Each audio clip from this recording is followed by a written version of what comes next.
I was out in this drainage, this grizzly bear. This grizzly bear, my dad's there, and I'm cow calling. Okay? And you think the elk's coming. I think this elk's coming. But it's not. It's not. I see the elk go across this ridge, right? It goes across this ridge. And then I see this brown flash go down this hill in front of me. And there's a bit of a, if you look like this brown flash has to go down this ridge and then around the corner of the spine of the ridge and stay down in the valley. I know that above me is a elk carcass freshly killed yesterday. So I'm calling, I'm waiting for this big bull elk. I'm looking this way, and I turn around. I look down below me, and 100 yards below me, my dad's here, I'm here, and I turn around below me, and there's a giant bear 100 yards below me. I turn all the way around. I'm like, Dad, there's a bear. There's a bear. There's a bear. There's a bear. I have my pistol right here. Does your dad have a pistol? He's not. He has a bow only. I have a pistol and bear spray. Does your dad have bear spray? He does not. At this point, he's not. So luckily, I'm between him and the bear. The bear goes down the drainage. I remember, as a hunter, mostly I'm worried about is this a black bear or a grizzly bear. I didn't know at the time. It was kind of shadowed in this ravine as it was going up. And I'm looking through the binos. I'm like, I don't know what this is. I'm not sure if it's a black or grizzly bear. Grizzly bears have a distinct hump that you're looking for that's different from a black bear. And they can be, and this black bear's sauntering down. At the risk of making this a longer story, yeah, explain why it's way more dangerous if it's a grizzly. A black bear, you and I have experienced this in Alberta together. A black bear is not as aggressive, not as predatory. Black bear attacks are very less frequent than grizzly bear attacks. I don't know that I could explain kind of just the nature of a grizzly bear and a black bear is an omnivore in many ways. A grizzly bear is a carnivore. And in this scenario, I would be, if it was a black bear, I would be looking to shoot it rather than being afraid of it because I love black bear meat. It's delicious. And black bear fat, you've had Clay Newcomb on, you make bear grease. It's one of the best things that there is. So I guess that maybe explains the difference. And then for people, like, in comparison, it's like a golden retriever versus a wolf. Pretty much. That's a pretty good comparison. It's a completely different animal. I wish there was a wild apologist to kind of really lay it out there. But he would probably say German Shepherd wolf. Yeah, something like that. Probably That's would say. Fucker. I'm trying to be like more comedic. But right. It's a different animal. It is. And I would say that you've seen it when we were hunting bait in Alberta. Yeah. When a black bear comes in, you're willing to stand your ground. We were on our way. We saw a grizzly in Alberta. When we were on our way to where we were hunting, looking eye to eye with a grizzly is wild. It's a wild thing. And when a grizzly bear comes through a stand of timber or a mountainside in this case, things go quiet. And we didn't even, when I was in Alberta, the one I've seen in the wild was not that big. But the one you saw was big. This is one of the biggest bears I've ever seen. I'm talking big hind end, just Give me a roundabout. I have no idea. I would guess it at the 6.5 to 7 feet. Oh, I don't know how to guess how much it weighed. 300, 350. No, fucking way more than that. 450. 700, 600 pounds. We later found 700 pounds. We later found the track on the road where we walk in every morning to the drainage. This little 2-track dirt road where we walk in. We found this thing's track. So it is sauntering up this drainage. And there's a moment where my mind's not in the right spot. It's in the place of, is this a grizzly bear or a black bear? And now that I look back on that moment, that bear was about 2 seconds away from ripping my face off. Oh my God. I'm cow calling. To that bear, I'm a cow elk. And to me, I wasn't scared. I wasn't pulling for my pistol. I was watching it as a hunter might watch any game species thinking an elk's gonna come over the ridge. Yeah. And a grizzly bear. How many pounds? Maybe 700-800 pounds. I don't know. I hope I'm not wrong about that. Nice. It's a big one. Let's be nice and say 600. Imagine a 600-pound super predator. One swat. full clip towards you. I've interviewed many people that have had their face ripped off, their testicles ripped off. I know the pure carnage that a grizzly bear like that can do, and I also know in my pack is a tourniquet and all the medical supplies a man might carry. But I'm pretty close to town. My dad's there. We have our cell phone service. We're not in the backcountry. I know at this point, when I determine it to be a grizzly bear, it's already walking up the drainage away from me. I determined it's a grizzly bear. I know then that if it turns back to us, we got a problem. But if it keeps going up the drainage, I know where it's headed. It's headed to that elk carcass that was there. And so luckily for us, it goes up the drainage. It heads over towards the elk carcass and ducks into the timber, and that's... I mean, it's not the end of it, but that's the end of that encounter. And you're carrying a pistol? I have a pistol. What caliber? 44 Magnum. A Taurus 44 Magnum Ultralight. And I have a chest holster. That's from a guy named Razco. A guy in Bozeman makes this chest holster that attaches to the bottom of the FHS. Is this a revolver? This is a revolver. And I have bear spray on the hip belt of my... So you can get off six shots? I can get off 6 shots. 6 shots. And I know, again, having been in the industry and talked to a lot of people that have had encounters, I know kind of how this is going to go. And likely how it goes is the only way you get out of it is you get mauled and the bear loses interest, or the person that's with you saves you in some manner, right? Yeah. There's a pretty famous... But your dad doesn't have a gun. He doesn't. He has a bow. And you're in front. I'm in front. Oh, so I'm between these two. And again, this is your pistol in... Is it... You have to open up a snap to pull it out? No, or is it it's in fully, Kydex or something? It's fully in a molded holster that I can pull out and present. Right. Easy. It'll be double action because I don't have it cocked. And do you have a thought when that's happening where he might run away, but if I shoot him, he might attack me? Yeah, I mean, as there's like a calculation, right? Yeah, and again, as a hunter, I'm more interested in what is this thing doing, why is it here, than I am like I should run away. Right. And that is, I think, both appropriate and also probably not the best thing to be doing, man. Like you should probably be. Can you remember what you thought? Like what went through your head when you realized it wasn't an elk, and it was a giant grizzly bear? Finally. Finally. Yeah. Because you are in a country where you know... Dude, I've been out in June setting a trail camera and heard a wolf howl. I told you, I talked to the game warden. He's like, there's bears around. And so the thing that you do is you prepare for the worst, and you really, really prepare for the worst. And I did it knowing that there's... folks that I've talked to, like I said, that have had really life-changing experiences. One of them in Kodiak, a brown bear ripped off his testicles. One of them in Alaska, a brown bear, I think grizzly bear, ripped off his face. And so I know these stories. I know them all too fucking well. There's a video of that one guy. Yeah. Pretty recently. Glenn Bond. Yeah. How many, 4 or 5 years ago, right? It would have been back in, roughly whatever, that. Give or take a few years. Yeah, that one is available online. It's horrendous. It's kind of They keep pulling it offline. They put his face back together again. Pretty good. I have the full. I talked to that guy. I know that guy very well, and I have the full story of that. You can listen to it on the Hunting Collective. There's a podcast with Brett Bond. I listened to it. It's amazing. It's a whole nother show probably, but it's like that's one of those conversations where like a vegan or an animal rights activist would be like, good. Some people might say that. Like I'm glad that fucking bear and people got said that about Brett Bond and his father Glenn. Yeah, who was attacked. There was a lot of people saying like, because they were hunting bears at the time, and they were hunting bears in their den on the Denali Highway in Alaska. Yeah, and so people were like, good.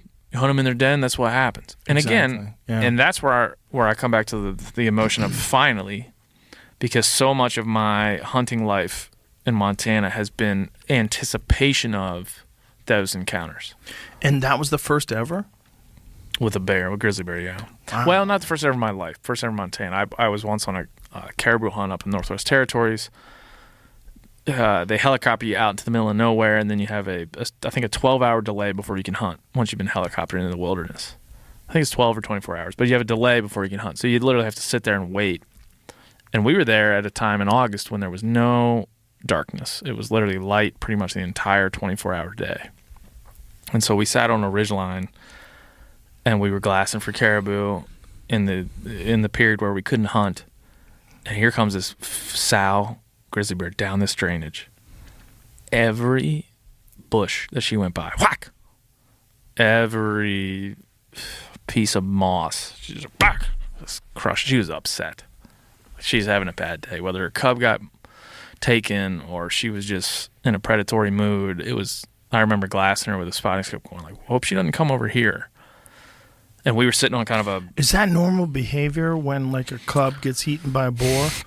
I don't know if that's normal behavior. I imagine it to be. For folks who don't know, that happens a lot. And the females try to fight the boar off. I imagine it to be. I imagine them to be aggressive in the times that they need to be. But I don't know enough to know if that's like every time a cub gets eaten, she goes out and whacks the shit out of the next thing she sees. I don't know that. But in this case, this sow was alone. She was not...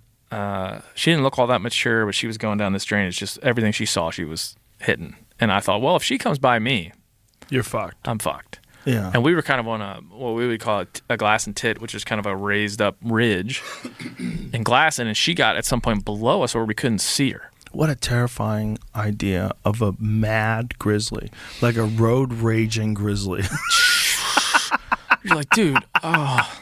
And then that's you think what that like, is. It's like someone just fucking fuck you. And where do grizzlies live, right? The grizzlies don't live by the urgent care. Right. They live in places where if they whack you, you're fucked. You're fucked unless your friend knows how to... If they break both your legs, you have to crawl to safety if you can. So in the examples of Brett Bond, who we were just talking about, he saved his father. His father got his face ripped off by a grizzly bear. He comes running down the hill with his .454 Casull, shoots this bear, bang, bang, bang, bang, bang, kills it. It actually, I was reading some of his accounts of the hunt. He measured 5.5 feet from his bootstrap to where the bear died when he was defending his father's life. His father had been attacked. Oh my God. How much did the bear weigh? The bear is now in Glenn Bond, who's 70. He's probably in his 80s now. Is in his living room. He got it mounted, full standing mount, and it's in his living room. I bet that bear weighed 800 plus pounds easy. And again, apologies for getting that wrong if that's the case. But we got to wrap this up. But before we wrap this up, how does that bear story end? Is that it? Yeah, the bear leaves and goes to eat that elk carcass. How close were you at the closest time? 80 yards. Toward death. How many seconds would it take for a bear to sprint at you from 80 yards? 2. Do you think you'd have time to pull the gun? Well, we did a whole thing with Clay Newcomb, if you look on the old Meat Eater YouTube, where we tried to figure out how quickly you could draw your bear spray or your pistol. Not so quick. Not so quickly. Not so quick. I probably would have gotten mauled. But again, that's the reality of the world in which we live, Joseph. Rogan. That's a nice thing to say if you don't get mauled.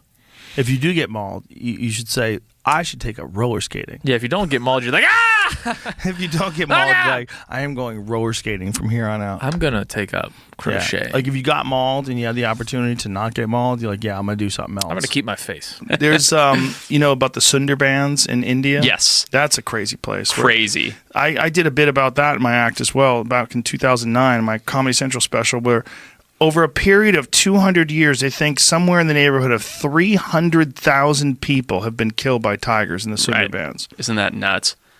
I mean, it's just like that number. It's unfathomable. There was a story that I talked about in that set where there was a boat filled with 5 guys, and one tiger swam out to the boat, killed a guy, dragged his body to the shore, jumped back in the water, swam out to the boat, killed another guy. Did it with 3 different guys until he got tired of killing people. That's insane. Killed 3 people in a boat of 5. So these 2 guys lost 3 of their friends just shit in their pants. They swim. Yeah. Oh, yeah. They Tigers swim. are crazy. And what's crazy about the Sundarbans, too, is there's saltwater crocodiles, there's tigers, there's bear. I mean, there's elephants. Yeah, there's Asiatic sun bear there. It's just like, it's this crazy little habitat. And I know a couple photographers that have been in there, and they're like, you don't see anything. It's like huge, tall tufts of grass. You know, everything can hide perfectly, and it's all there. and you just don't see it coming. Oh, fuck. And a bunch of people that are living in these huts and these villages. They have no protection.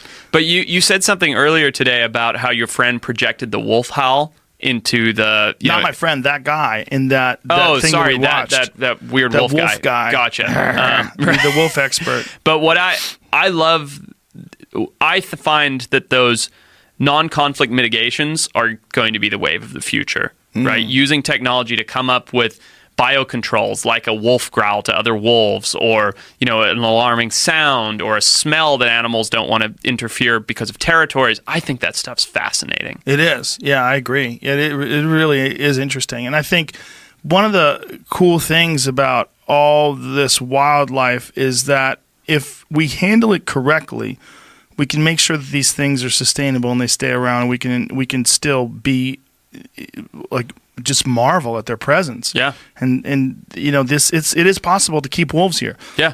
It's possible to keep grizzly bears here. It's possible to keep all these things here, and we really, really, really, really should. Yep. Because if you go back in time, I mean, how amazing would it be if we could go back in time and see saber-toothed tigers? Like, be incredible. To be able to see some of these animals that you only see depictions of, or you see skulls of, that were caught in the La Brea tar pits or something. Like, we have those things right now. We have a lot of them. And we can save them. And we have the knowledge, the power, the technology, the tools, the finance. We have all the pieces of the puzzle to make it work. Well, I think that's one of the really cool things about what you do is you broadcast all this stuff, and you let people know, and you have a big signal, and you show people all this cool stuff like that tortoise that you found, or like all these other different animals, and you let people know, like, this is interesting, this is exciting, and it's something that it's in our DNA to be fascinated by other life forms, right? And it's worth saving. Yes. Like we don't want to be sitting here, our great grandkids, Joe, sitting at the same table, 100 years from now, going, man, imagine if we could have seen a grizzly bear. Yeah. We don't want that. Well, we still have them here in California. It's in our state flag. It's in our flag, the golden grizzly. Yeah, but there's not a single one left. No, they not. killed all those fuckers. Yeah, possibly. I don't want to get down a weird rabbit hole here. Possibly in Mexico, the silver grizzly bear in the high Mexican Sierras. What? Ongoing reports of grizzlies. So the same species that would have been here, right, that hung out in the Sierras, traveling all the way down into the Sierra Madres of Mexico, and then in these what they call sky islands, if you're familiar with that term. I'll explain in a second. These islands of isolated habitat up in the sky where they get more rainfall and everything else. There's big tracts of private land down there in Mexico where a couple of these farmers are like, something's killing my cattle, and it's not a mountain lion, and it could potentially be like half a dozen Mexican grizzly bears. Couldn't it be jaguars, though? Could be, but they're saying it's not cats. There's like reported sightings of seeing bears. Really? And if you look up the Mexican grizzly bear, it was declared extinct 20 years before another one was killed. So they're like, nah, they're gone. They're declared extinct. Then 20 years later, some guy shoots one. Google Mexican grizzly bear. I need to see this. So what'd you say? I'm trying to find some, like, this just shows pictures of grizzly bears and stuff, so I'm trying to find, like... You can add the word silver in my... Why silver? I think it's just the fur color. Oh, so they have like a silvery color to them? Like, oh, wow. Mm-hmm. It's a black and white photo here, so it's hard to tell. What? Those are real? Stuff. These are stuff in Chicago, but they're from Mexico. Yeah. So what year is this? That's probably World Fair time. I don't know. Wow. 1899, this says. But take a look at when the last one was killed, and then if you can find it, see where it says they were extinct, and it's many, many years later. We took this one on a parade of some sort. Whoa. Look at that fucker. 1960. 1960s, yeah. Interesting. So it might be possible that thing is still alive somewhere. There are reports floating in. And I mean, the 60s, that's not long ago, right? So, there's reports that on these giant tracts of private land up in these mountains, there's potentially a very small population of Mexican grizzly bears. Wow. Which I think is fascinating. And it's one of those things that I don't think, it's like so crazy that I don't think anybody's gone and looked. You know what I mean? Like if some rancher who owns 500,000 acres in Mexico is like, yeah, I've got a bear killing my cows. It's like, sure you do, right? But maybe he does. Like who's gone to investigate up in the high mountain peak areas of this 1,000,000-acre ranch? Well, there's not supposed to be grizzly bears in Colorado. but my friend Adam Greentree, who is a very experienced outdoorsman, he was hunting in the San Juan Mountains, and he got a grizzly bear filmed No way. on camera. He's looking at it through a scope, and he documented it on his Instagram page, and he's like, that is a fucking grizzly bear. Wow. And there's sightings of them from the past. That was when he was getting chased by one, but that was I believe that was in either Idaho or Wyoming, places where they're known about grizzly bears. His sighting of this is when he's holding up a gun, and a female kept bluff charging him. See her standing there in the background? Oh yeah, she's Dude. not happy. Not happy. Fuck that. Wasn't his gun not right? It wasn't. too? No, his gun. He had the wrong caliber bullet in his gun, so it didn't really load all the way into the pistol. Oh, jeez. And he didn't know that until after this altercation. So even if he had pulled the trigger, nothing would have happened. Right. No bueno. But she bluff charged him. She got within 30 feet a couple of times. Yeah. But even if you train, you put it on your back.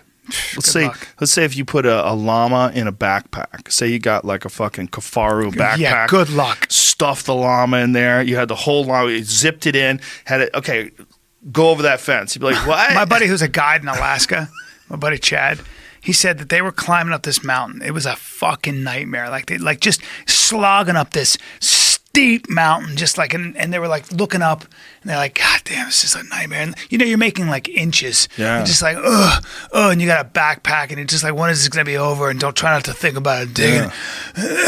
Let's take a break. Yeah. And they just hear this, and they just see this grizzly with an elk in its mouth. And it just bounds up the mountain. It just goes shaggin, right by them with an elk in its mouth, and just goes up over the mountain and over the ridge, just no problem in 12 seconds. And they were like, "Well, that's a grizzly. That's how strong a fucking grizzly is." And this is me. Jesus Christ. I don't want to get. That's. I'm so terrified of. I'm terrified. I don't want to get fucked up by a chimpanzee. A chimpanzee will eat my face and my balls, so I don't want that. And I definitely don't want to get attacked by a grizzly because they'll start eating you when you're still alive. Yeah. And that's a problem. Most of the time when grizzlies eat people, though, or most of the time when grizzlies kill people, they're not killing someone because they want to eat them. Right. They're killing someone because you startled them and they're with their the females with their cubs. Oh. That's most of it. So what happens what are you supposed to do when a grizzly? Just pray? Well, if it's a female grizzly, you are literally better off letting her fuck you up. Right. You just curl up in a ball. You're supposed to put your hand behind your neck, lay in a fetal position, and don't let her get access to your organs because she wants to chew your organs apart. Jesus. Yeah, it's one of the reasons why it's really important to have a strong backpack. If you have a strong backpack, she'll fuck up that backpack while you're on your knees, curled up in a fetal position. But that's assuming you can survive that. She's probably going to break your arms. She's probably going to snap your legs, bite into you in ways that you can't imagine the kind of force and power she can generate. I mean, She's trying to immobilize you. She wants to immobilize you as a threat to her children. Oof. But if a male's trying to kill you, it's usually because he's starving to death. They don't recognize people as a food source because they rarely eat people. Right. So that male, he probably has never eaten a person. It's one of the reasons why it's safer to be in a place where they hunt grizzlies. Because in a place where they hunt grizzlies, a grizzly sees a person and goes, fuck this. They'll smell you and get the fuck out of there. Right. But like Yellowstone, they haven't hunted grizzlies there in forever. So people still get jacked there. They get jacked there every couple of years. Someone gets killed. I would always have a gun with me. You should, but you might not be able to get to it. Yeah. And you also have to be prepared to pull it out and shoot quickly. You can't think that just because you have a gun that you're going to be okay. No, because you don't hear them coming up on They you. come up so fast. They move so fast. They run. They run fast as a dog, and they're huge. Is that true? Yes, they run fast as fuck, man. Fuck. And they're huge. I mean, it's a giant animal, What is man. it, 800 pounds? Sure. Think about that. Sure. I just stumbled across a story about this just happening where the bear spray didn't work, and it was attacking the guide, and the client went to grab the Glock out of the pack, and it didn't fire. And then the bear came after him, so he tried to throw the gun to the other guy, and then that guy just ran it, I guess. I was trying to follow the story. Who died? And who died? It doesn't. I didn't find out. I mean, Look, it happens all the time. Yeah. The best story is Ranella's story. Ranella and Remy Warren and Giannis Putelis and our friends, they got attacked while they were on a Fognak Island in Alaska. Jesus. Yeah, When? Fognak Recently? Island is yes, like Whoa. 2 years ago. And Remy came on here and told the story, and it's fucking terrifying. God, what happened? Well, they killed an elk, and they had hung it in a tree, and they had taken some of the meat back because you have to hike out. A fognak is particularly dense. It's very, very dense remember when we were on Prince of Wales Island Yes. when we went on that Dense. hunt? Dense. Yeah. Yeah. Well, it's like that, but even worse. And grizzlies everywhere. Yes, grizzlies everywhere. I have a huge problem with that. When we were on that island had black bears. Yeah. Which, weirdly enough, they're not as dangerous, but they are more predatory towards people. I want a giant spiked helmet and spiked collar, and I want my guns in my Kevlar hand. clothes. And I want Kevlar clothes. I want an Iron Man suit. That's right. I want to be able to Correct, sir. shoot rockets out of my hands. That's right. And I want to be able to fly through the electrify air. it when the thing bites me. Yes. Zzz, ah. Kill it, and then immediately cut its head off and put it on a stake so all the other grizzly bears know not to fuck That's with exactly right. you. Right. I like how you think. There you go. We're Think on like it. a man. Good to see you, man. Good to see you. I purposely didn't ask you or talk to you about the grizzly bear attack because I wanted to save it. You want it? You want What is it like to have survived, literally being 2 feet away from an attacking grizzly pretty bear? close. Like yeah. you could have grabbed it Yeah. Oh yeah. Yeah. easily. Easily. Oh, that was just nuts. It was one of those things. Okay, I've thought about it a million times. I'm sure. How long ago was this? So that would have been early October or mid-October. So you've had 3 months. 3 months to kind of Somewhere think about around. it. Yep. And yeah, man, it's just one of those things that I've thought about it so many times in my head. And I've always been, I think Steve was the same way, like, oh, it'd be pretty cool to survive a bear attack, get scratched up a little bit. After that experience, I thought to myself, if that never happens again, I'll be okay. Yeah, Steve used to always say, Steve Ranella, we're talking about from the Meat Eater podcast, and he has a 2-part series on this particular bear attack. But he used to always say he wanted to get clawed across the chest and have not a tattoo, but like a big claw. Yeah, I'm like, a little what? bit of marking. Like, what are the odds that happens? Yeah, I think that in order to get that, you have to go through a really, really horrible experience. Yeah. And there's guys that have had those attacks, or there's guys that have had those attacks a lot. But Yeah. I mean, I've been around a lot of wild animals and seen a lot of things and been charged by bears, and this was just different. It was that kind of attack where while it's happening, you're going, this is not going to pan out well. Somebody's going to die. You're just looking at this bear, and it's coming in hot. And just everything, it's a weird experience. Your memory's a little foggy of it. Everything happened so fast, but it felt like it was so long. So the adrenaline just must Yeah, overwhelm I your think brain. so. Yeah, and you don't even think about. I just remember it was a weird situation. So maybe I'll just kind of recap the story. So we're on a Fognak Island, and we're hunting. And the Fognak Island is in off Alaska. of Kodiak. Yeah. So a Fognak Island has some of the largest bears in the world. They're brown bears. They are big brown bears. They can be over 1,000 pounds.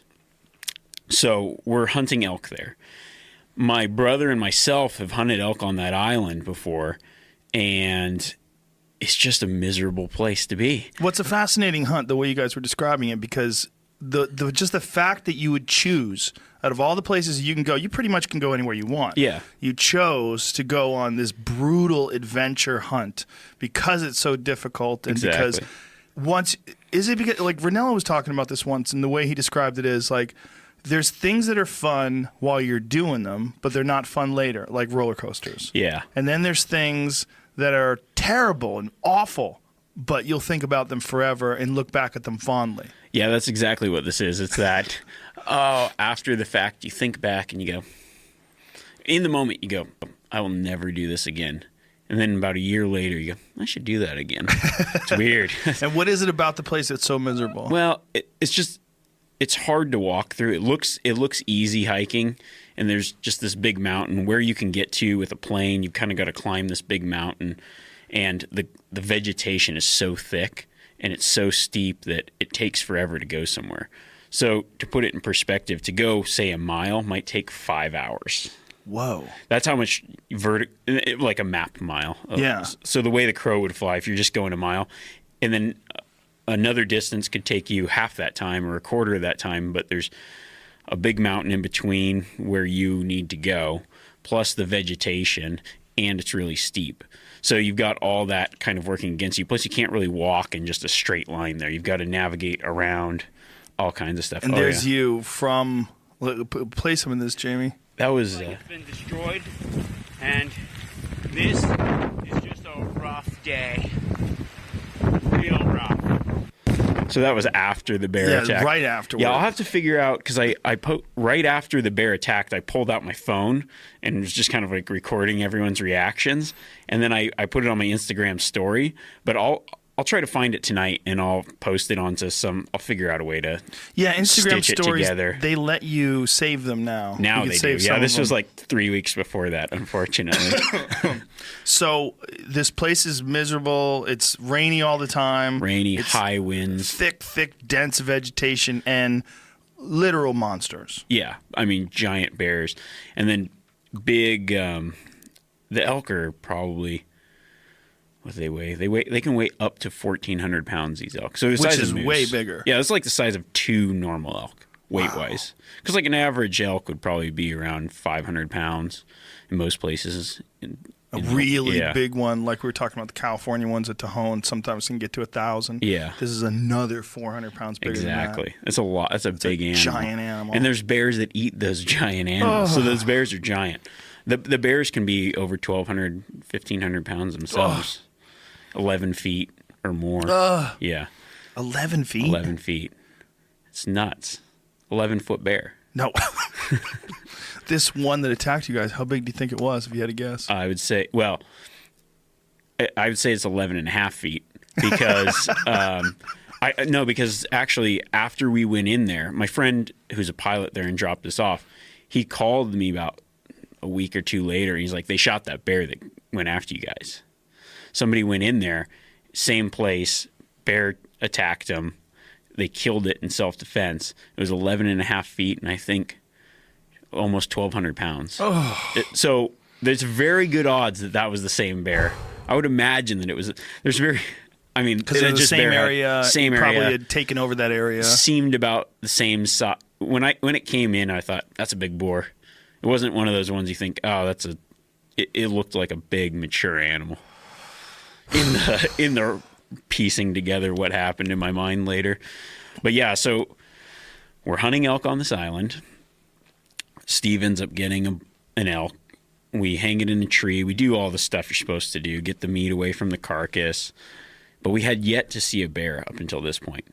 And when my brother and I went in there a few years earlier, we just saw bears every day. We'd see 6 bears a day. So your mind's just bear, bear, bear when you're seeing them all the time. When you aren't seeing them all the time, you get a little lax. And that's where we really screwed up. Because the attack went down, no one was prepared. We were just sitting around having some sandwiches, and we're filming, and there's 6 of us all together. And I think that large group, that 6, is what saved us, because when the bear ran in, it was 6 of us sitting kind of in like a semicircle, a strange circle. And when that bear came in, we did that scatter effect, and I think that scatter was kind of like if a lion's going after a zebra, they use their numbers and stripes to confuse the lion. It was that scattering of things just going everywhere that caused confusion for the bear. So I think the bear went in thinking, whatever's under that tree, I'm going to kill it. And it thought it was one thing. And then when we blew up into 6 different pieces, it just tried to kill everything at once and couldn't actually get one person. God, But that's so lucky. yeah, it was crazy because we're sitting down. We decided, we'll have lunch before we hike back, because the day before we hiked a long ways. We got back to camp at 3 in the morning or something. I can't remember, 2 or 3 in the morning. We'd barely eaten. So everyone was just thinking, let's have lunch, regroup, hike out. So Pat, one of the other guys that was with us, brought the jet boil to boil up some coffee. So I was going around collecting water from everyone to get coffee, going around. And when I sat down, I took my pack off, and the whole week I'd been doing this thing where I take my pistol from the pack belt and put it on the holster on my body when I drop my pack. And it was that weird deal where I took the pack off and I'm thinking about switching. I'm like, oh, no, that's fine. And I thought I'll just sit, because there's a few times I'd set my pack down. I was like, I'll just sit, I'll lay on my pack like as a chair, a backrest, and then I'll flop have the pistol right there. So it's within arm's reach and I'll be sitting there. Well, I go around and get the water, and then someone had moved kind of where I was sitting. So I sit down across from the pack where my pistol is. And then I was thinking about, oh, hey, hand me that pistol, but I just was like, man, you don't want to be that guy, like, oh yeah, the guy that needs the pistol all the time. Yeah, exactly. Right. Not everybody had pistols. Just me and Giannis had a pistol. And then Pat's behind us. He goes, I hear something, and I look up, and that bear's like dead set. So Steve would be where you are, the bear behind Steve. So like Steve was between me and the bear. His back was to it. Like how far away? Not far. I don't know, 30 yards, something. So the first time you see it, it's 30 yards. And is it 30 running? yards. Yeah, it's dead run, super fast. And I just locked eyes with this thing. I mean, I see it coming in the whole way, just beady eyes locked in on me. And I think this thing's going to kill me. And so I'm thinking, when I say I'm thinking, I don't know if I'm thinking. I just remember what was kind of going through my head at the time. I thought, oh fuck, I'm gonna die, and my protection's right there. Like, I'm gonna die. This is that situation where I'm dead, and they talk about it, and he could have saved himself, but his gun's on the ground. And I think that was like, go for the gun was my whole thing. So I start to go for the gun. Giannis would have been here as I remember it. And so I start to go for the gun and realize, fuck, I don't have time to get to my gun. And it's 3 feet away. Jesus that bear's Christ. Like right there coming down at me so fast. So I kind of do like a football juke move, left, right, and then wheel around right, do like a spin with my back, and then start running to the left. And at that point, Giannis, I didn't know this at the time, because I looked at some pictures afterwards, kind of piece everything together. So Giannis was sitting right next to me. I think he got up to turn. There was some trekking poles right here. He grabbed a trekking pole. So probably while I was juking, he reached around, grabbed the trekking pole, swings around, hits the bear in the face. Jesus Christ. So then I see the bear running off. Then I see someone going down the mountain with the bear. I'm thinking he's got someone. So I grab my pistol, start going down the mountain, yelling, oh, count off. I guess I yelled count off, and everyone's like, 1, 1, 1. I'm like, oh shit, who's missing? Right. And then Garrett pops up out of the bushes, and his eye, he's like wide-eyed. So Garrett, aka Dirtmouth, was yeah, the one who was on top of the bear. Somehow he's on the bear's back. So I think when the bear wheeled around, he like hit him, and he ends up on the back. So I saw just legs and bear going down the mountain. Well, I saw his legs on the back of the bear. So somehow. You thought like maybe the bear had him in his jaw. Yeah, that's what I was thinking. Wow. I mean, who would think he'd be riding a bear? Like if that was in a movie, you'd be like, get the fuck out of here. You're not riding a bear. I think, what was that, Anchorman, where the guy's like riding the bear in the zoo? That's exactly like that. Oh my God. Yeah. And then we kind of circled up around the tree, and the real scary part was that bear. So it was so thick you really couldn't see. I mean, you could see maybe as far as the wall is from us. What was that? With the trees. 8 feet, yeah. And just real thick brush, and you'd hear the bear charge in again. And we only had the 2 pistols, Giannis and I, and the wind was so strong. There's no way we could have used bear spray. So we hear the bear charging in, and me and Giannis are like pistols out, ready, waiting for this thing to pop out at point blank range. Ugh. And then and you were yelling, bear, bear, hey, hey, hey. And then that thing stops, and then it would just, it would crash off, and then it would charge in from the other direction. So you gotta like circle around the tree the other way. And did that, I think, 3 times. That was just it's like a horror movie where it keeps coming in from different angles. It was weird. It was not a fun feeling. You just felt so small. So you guys had come back to the carcass that was hanging in the tree, and it had probably claimed that carcass? We don't know. It knew the carcass was there. I assume. Now, the weird thing is it came in with the wind. So the wind was blowing pretty stiff and, say, into our face. Mm-hmm. And the bear came in with the wind. So he wasn't going into the scent. Right. Normally they go around, they catch the scent, and they charge in.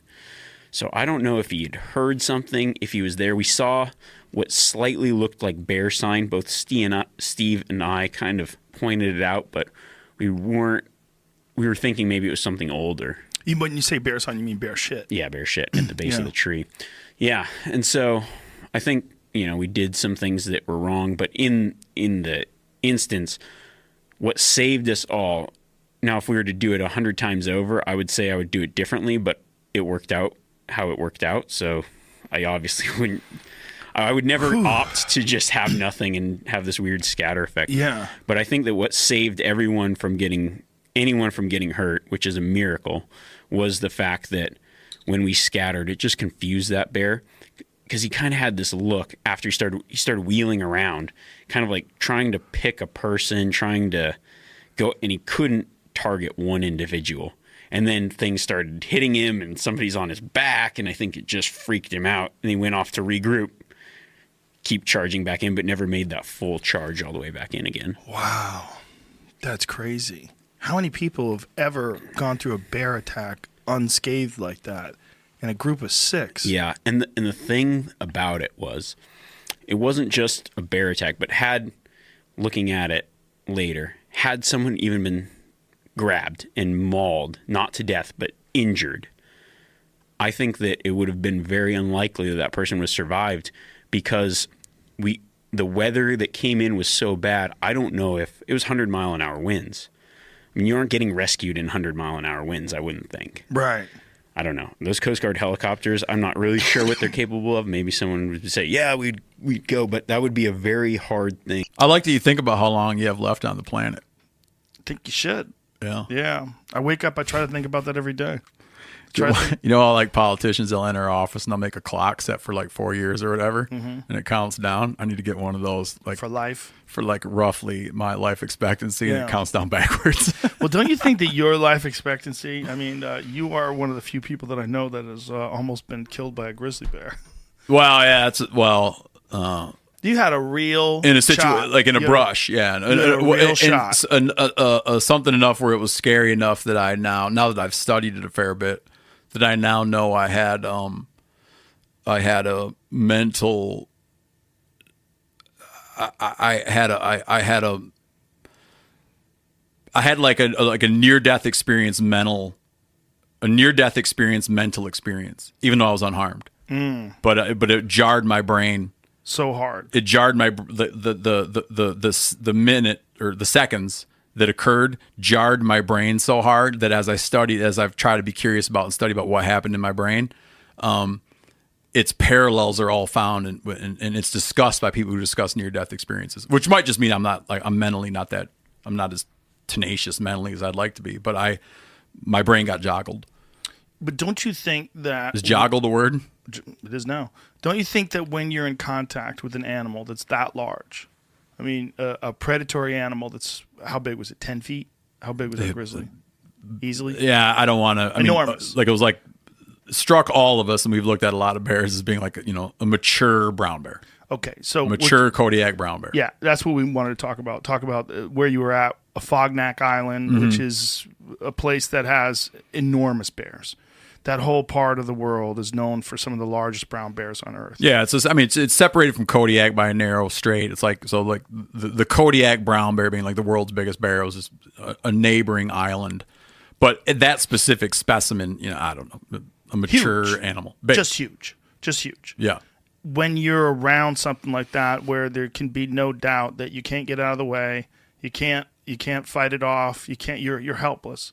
Like, it must trigger something in your mind where you come to grips with the reality of predator and prey, that you almost were on the menu. Yeah. Like, there's just no way around that. You can't. There's no rationalizations you can play in your mind when you're confronted with such absolute superiority. Are you familiar with the term playing possum? Yes. Obviously. So, our understanding of opossums now is that they're not playing. They conk out, right? Yeah. Yeah. Stress. He's not playing dead. He hits such a stress level that he shuts off. I'm like embarrassed to admit, but I think it's instructive to point out that I was playing possum in that moment, and I don't mean playing. Yeah. it possummed me out.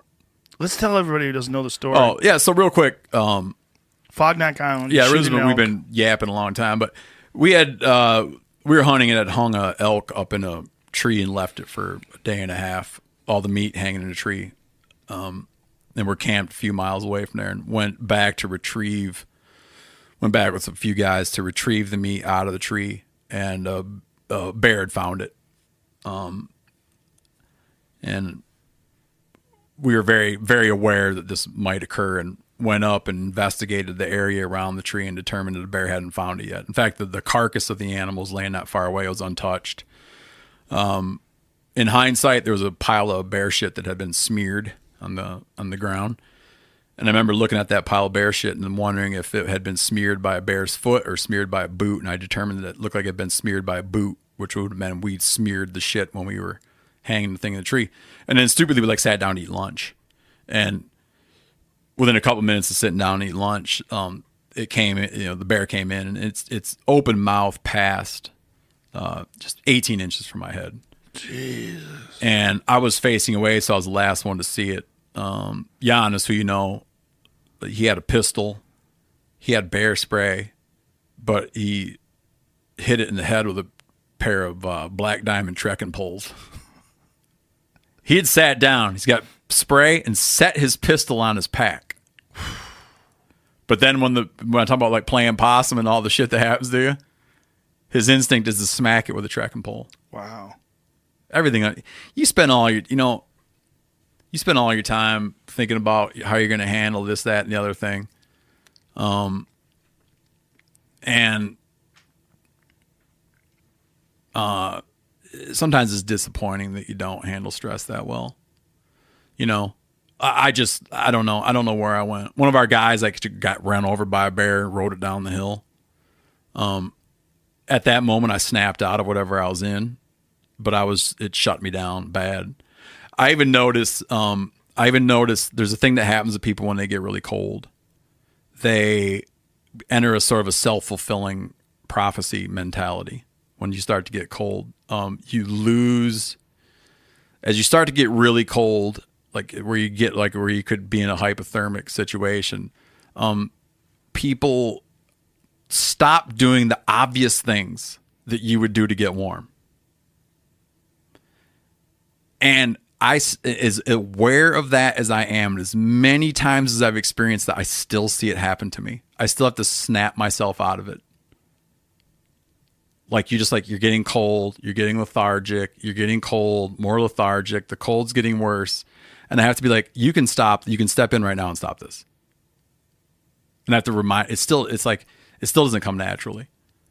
When you talk to people who train, for this kind of stuff, they have to train in a very realistic environment. They have to train to keep your head, and just make good decisions. If you walk into a active car crash scene or whatever, and there's a severed hand laying on the ground, right? Some people are just going to see that hand, and they're not going to see anything else. Some people are just going to see chaos, and they're not going to focus on any particular thing.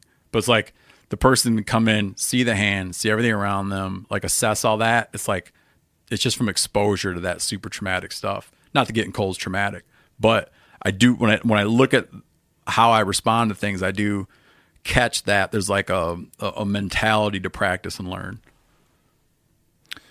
Yeah, it's understandable that something like a bear attack would trigger senses and trigger a response that you're just not conditioned for. I don't know how you would ever get conditioned to a bear attack. I don't know. But I don't know. On that same island, these dudes at the same island, there was some guys, the same island, I think it was later that same year, some operatives, some military guys happened to be hunting there. They got attacked by a bear and killed it. Really? Yeah. One of them got messed up bad, but he killed it. I'm like, why'd he kill it and I didn't? Well, maybe they had their gun out, right? You were in a weird situation, too, because if you guys were relaxed eating lunch, your guard's down. You're sitting there chewing on a sandwich. I always laugh because I was in the middle of saying, what? like I was in the middle of a sentence. I'll never forget because someone was laughing about why we were putting some sandwiches together, and someone was laughing about why my sandwich looked so much nicer than someone else's sandwich. And I said, I was in the middle of saying, if you want a sandwich like this, get your own fucking TV show. But I was never able to finish the sentence. Wow.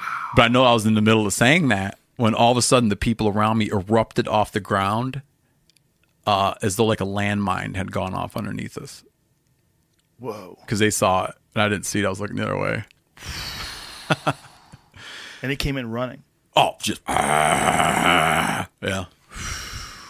That was scary, man. And I've had like fair bit of exposure, and I'm relative to most, a ton of exposure to those things. I got to expose my 10-year-old kid to them this year, a couple times. Hunting caribou in Alaska, and it was like cool to kind of see his thought process. You've been exposed to more than 99.999% of the population. Yeah. And for it to rattle you like that.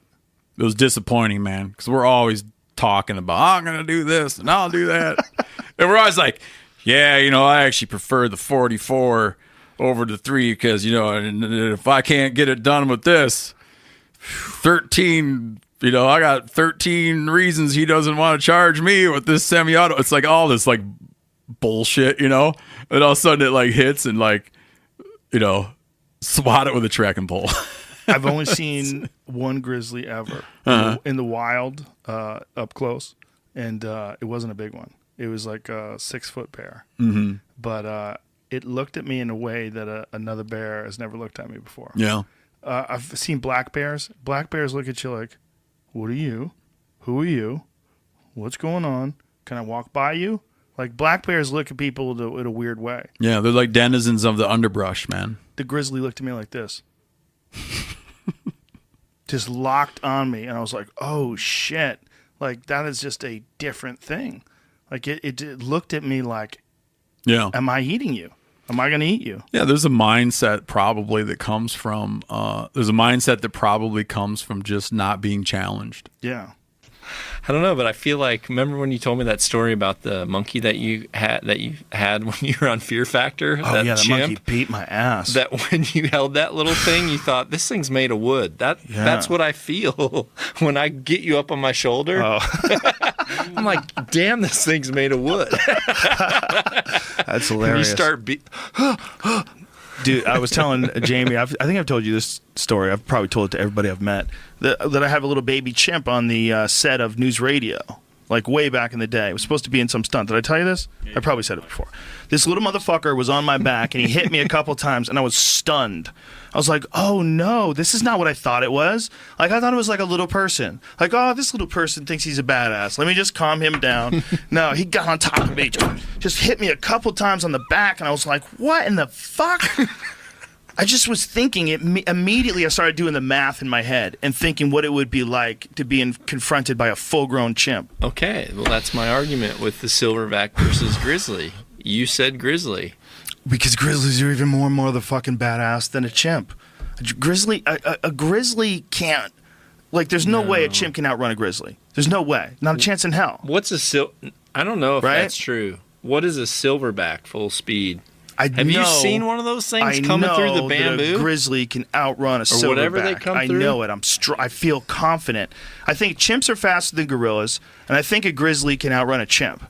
Jamie lied for me. I think there's no way the gorilla's getting fucked. He's getting, he's doomed. I'm telling you right now. Big ass interior. I know grizzly. what your hands feel like when they shake mine. So I would be. I guess I'm not like a grizzly, but you're a giant dude. A silverback would crumple you like a empty pop can. It wouldn't even be like he wouldn't even feel you. He would go through you like whipped cream. 25 miles an hour, top speed. Why does it say it feels like 25? It feels like 25. Similar actual animals? speed's 34, but it feels like 25. I don't understand what that means. This is from someone riding its back. Get to a different website. Is that what this is?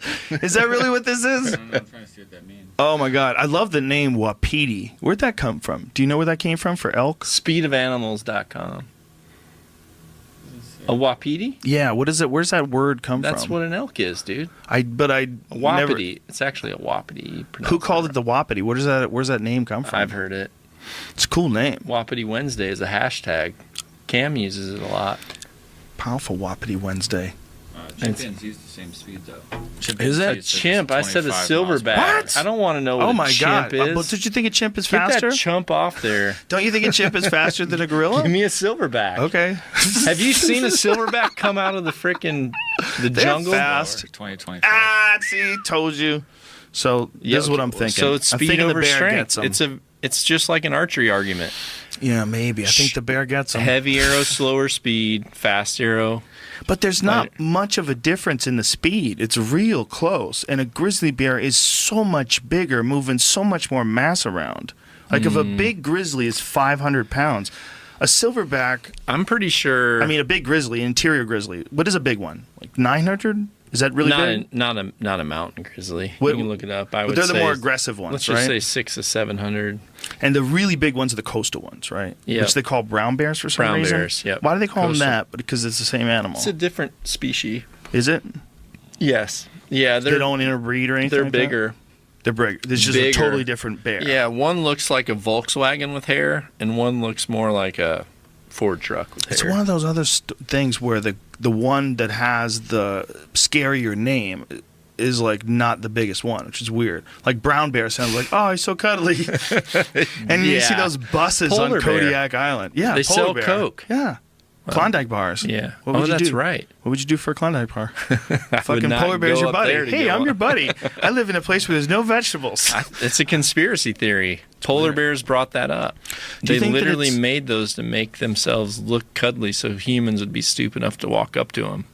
Do you think it's like a nature trick? Like nature made them cool to look at so we don't mind as much that they're murderers? I would argue Disney. Fucking Disney. Right? Like that Bambi movie. That So drew a lot of people silverback in. is slower by 10 miles an hour? 5 or so. Is there anyone that Gorilla's has that? fucked, I told you. No, but is there any strength of a silverback versus a grizzly? I don't even think it's comparable. I say this saying I really respect grizzly bears and brown bears because you know that. Well, You I know think that. that I've eased the experienced them a concerns of a lot. lot of grizzly bears and brown bears that were listening. in Yeah, on they this. were. They're pumped. I think that they're all dangerous and ferocious. And I'm thinking silverback versus the grizz. you think you would win? Yeah, Maybe. we need people who listen to this podcast needs to put it in the post. We need to know what people want to know. I wouldn't want to fight a 38-pound rat. No kidding. I'd be fucking terrified to fight a 38-pound rat. So the idea Why of 38? I just came up with a number. Because that's a fucking giant rat, man. Yeah, but you should have said 30, 40. I know, but like, what's 38. how much does a house 37, cat you can weigh? get it? What's a house cat weigh? Like 10 pounds? No way. Less? That's Garfield weighs 10. Okay, like 7 pounds, something like that? I would think. Something along those lines. Okay, now make it bigger. Like keep it like what size does it become First totally off- unmanageable? First off, if you're not wearing welding gloves, a 10-pound in shape house cat, you're It'll not fuck talking you like up. Garfield. You're Yeah. talking like, I don't know. Let's talk about a Conor McGregor Garfield coming in at 10. Like a real good tiger cat, like one of them. You know those ones like real common house cat ones that look like. Well, little, picture this. If you grabbed a 10-pound mountain lion, do you think you can control that thing? There's no way. my they're- neighbor is 38-pound. my neighbor's a good buddy of mine, and he saw a mountain lion. And he saw a mountain lion when he was walking his dogs. Get these little cutie dogs. He's walking his little cutie dogs, and he saw this fucking thing. Saw its tail and picked it up, picked the dogs up, and ran back to his house. And then Smart guy. got on a website and found out that they had tracked this animal and that it had a collar on it. And they tracked it, and it got hit by a car on the 5. And he was explaining like how the whole thing went down. And I was like, whoa, like that thing, you were walking your dogs and this big ass cat, it was like a 120-pound plus cat. So the actual cat that had a collar, he knew Yeah. that's the one he encountered? Yeah. He saw the collar, and then he went on the website, and you can track because he'd found out that this cat had died, and when he found out the cat died, he went and the sound of whiskey. Are you good over there? Yeah, I'm good, dude. Trust me. Your Yeti's Talking a lot of stupid shit. I know Very you haven't good. even touched that. Oh, I thing. definitely have. How dare you? You one of those guys? Bro, you're not even drunk as me, bro. Quit bullying me. Sorry. It's my instinct. What were we were just what the fuck was I just getting to? 38-pound rat. Oh, yeah. Among other things. So a silverback is essentially like a super primate, right? The Where are most you going? super primate. Yes. But a bear is one of the most super freak predator animal freak out things. Like if a bear was little, like a 9-pound bear, like the size of a 9-pound rat was trying to kill you, you'd be freaking the fuck out. If it was running at you like a little tiny bear, you'd be fucking terrified. Now think of a giant one and realize how you are totally defenseless. And I don't think it's going to be that much difference for a gorilla. I literally think of a silverback gorilla with the way they're built and they swing around. I think if he stood on the chest of a grizzly, he could grab its paws and literally rip its arms out and beat it with it. Wow, King Kong was a good movie. I agree with you there. I enjoyed it as much as the next I'm not lad. even thinking of Kong, but I believe that.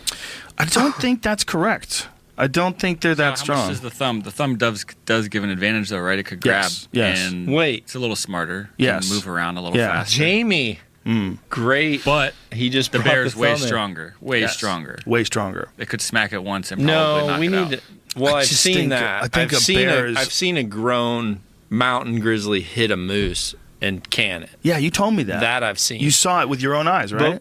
But is there any solid information of strength of a silverback? There's not. There's just a lot of people that have argued this on the internet for the last 5 to 10 We years. get dangerously Why don't close they to this put- argument. You know, Seriously, why don't they put Thor's hammer on the ground and like put a taco in it or something to where a grizzly has to try to grab it and pull it off and have a sensor versus the silverback? the grizzly definitely can't grab as hard because it doesn't have thumbs like we talked about. But I think that, Yeah, but that's relative to a beating. right. How many fighters have a big ass and a lot of like leg power, Right. croak off, versus someone that's just sheer gorilla up top? Let's go there. I just wonder how strong a gorilla really is in comparison to what's essentially like a giant dog. I just What? think he's going to get fucked Are you up. crazy? You think A a gorilla? silverback is equivalent to a giant dog? No. A bear is. What I'm saying is Fair. a bear is like essentially like a giant Possibly, wild dog. but well, Why would I call a silverback a dog?